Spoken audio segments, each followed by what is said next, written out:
of very interesting updates, so let's start. And first we're going to continue with the South Donetsk direction, where the Russians continue their offensive operation. And if you remember, just yesterday we were talking about huge powerful artillery preparation that the Russians conducted over the coal mine South Donbass number 1. A lot of artillery strikes, a lot of aviation strikes, and yesterday we made a conclusion and made a projection that most likely during the upcoming night the Russians would try to attack the territory with a significant number of forces.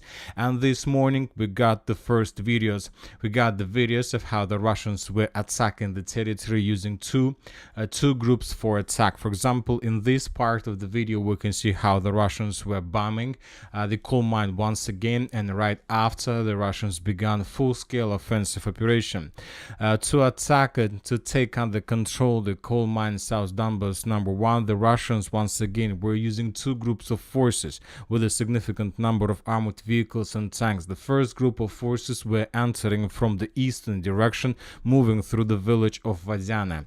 In this video we can see the attack of the first group. The Russians crossed significant number of fields. As you can see, the fields were completely cleared and demined. No problems and no danger for the Russian forces. Here in this moment they crossed another, let's say, breakpoint and began entering the coal mine itself. So this is the last fields, and we see the coal mine on the horizon. The Russians are entering and taking under control the first building. Right after first wave of attack, the Russians began the second wave of attack. We will return back on map and we will discuss in details how exactly the Russians were moving. And now the Russians are entering the South Donbass coal mine number 3 from the second direction. So now let's return back on map and discuss how exactly the Russians were moving. So as for this area, the Russians were moving through Vadyana.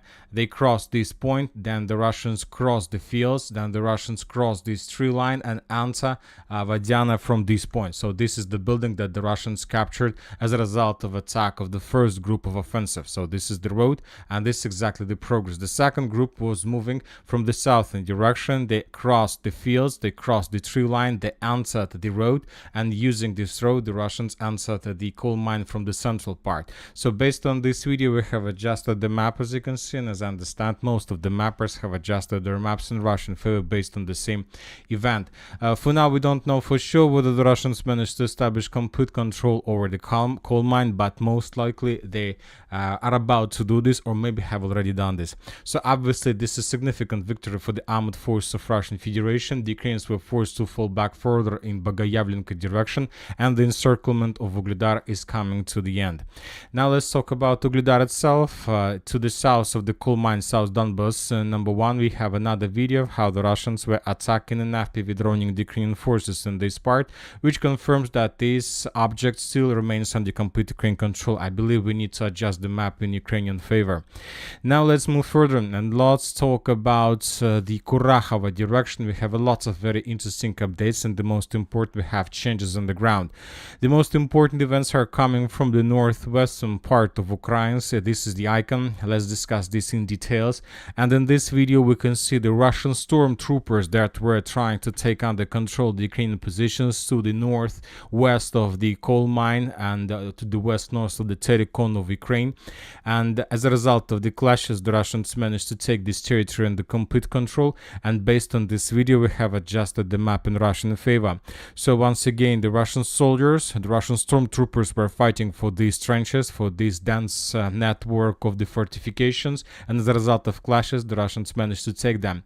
So we don't know for sure for how deep the Russians managed to move in the southern direction, but according to different pro-Russian sources, the Russians conducted two attacks. The first one took place in the northern part, and the second attack took place in the southern part. So summarizing everything, and if we transfer and this line of combat contact in this update to map, we're gonna see the following picture.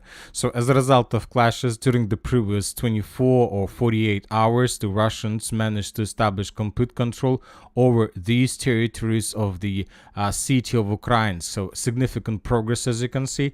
And once again the Russians are saying that currently there is a cauldron. The Ukrainians were caught in cauldron without any possibilities to evacuate. The sources are saying that Ukrainians during the previous night made a lot of attempts to escape the cauldron, trying to use the main road, but most of those soldiers who were trying to escape were destroyed on this road. So that's why the Ukrainians lost their positions in the coal mine itself. And currently, according to information we have, the Ukrainians are trying to consolidate their forces on the hill and on the territory of the Terikon. So obviously, significant problem, significant disaster for the Ukrainians. They will not be able to escape this area. The only possible solution for them is to surrender.